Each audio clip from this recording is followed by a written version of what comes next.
التعقيب الأول بالصوت والصورة حتى ولو ثواني، ولكنه تعقيب مهم. التعقيب الأول بالصوت والصورة لأحمد سيد زيزو.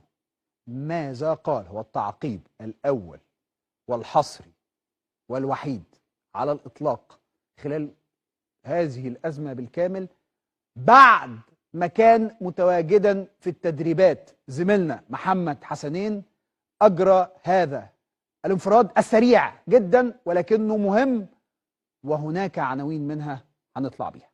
نتابع. توضيح بس يا كابتن بعد اذنك، بعد اذنك يا كابتن. لا يعني تعقيب على حضورك المره. ما ينفعش اتكلم في حاجه، انا تحت امر نادي الزمالك في اي حاجه.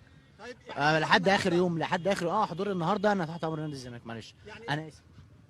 كابتن حضورك النهارده كان توضيح بس يا كابتن بعد اذنك، بعد اذنك يا كابتن.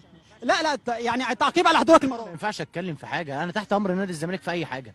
طيب لحد اخر يوم، لحد اخر حضور النهارده انا تحت امر نادي الزمالك. معلش انا اسف. كابتن حضورك النهارده كان توضيح بس يا كابتن بعد اذنك، بعد اذنك يا كابتن. لا يعني تعقيب على حضورك المره. ما ينفعش اتكلم في حاجه، انا تحت امر نادي الزمالك في اي حاجه. طيب لحد اخر يوم، لحد اخر حضور النهارده انا تحت امر نادي الزمالك. معلش انا اسف.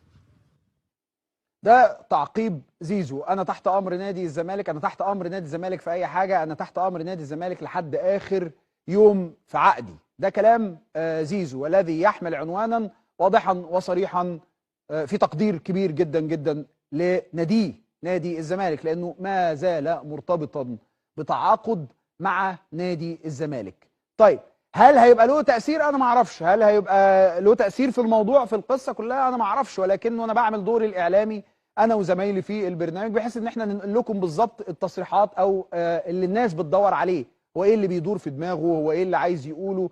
كلمة ولو مقتضبة ولكنها مهمة جدا في هذا الأمر. إيه اللي حصل منذ لحظة دخول زيزو إلى التدريبات ثم خروجه من التدريبات؟ البعض بيقول لك زيزو كان رايح علشان يتمرن عشان يثبت حاله. ما هو طبيعي رايح يتمرن عشان خاطر يثبت حاله لانه منقطع عن التمرين. هو طبيعي لازم يبقى موجود، وطبيعي لانه كل المواقع كان موجوده وعندها معلومه، واحنا جات لنا المعلومه وتحركنا بسرعه زي ما قلت لكم، لان عندنا فريق شاطر من المعدين، عندنا مصادرنا الخاصه اللي بنقدر نتحرك بيها. الراجل دخل في ترحاب شديد جدا ولم يكن هناك اي امر متعلق بدخوله. شفنا ولاحظنا الناس تمام، ويفتح الباب اتفتح، دخل زيزو، ترحاب شديد جدا جدا. خروج ايضا بواسطه تامين بحراسه شديده من نادي الزمالك. اذا تقدر تحس بايه؟ تقدر تحس ان الامور طيبه جدا. النادي الزمالك تعامل باحترافيه شديده مع اللاعب، واللاعب تعامل ايضا وفق تعاقده. الزمالك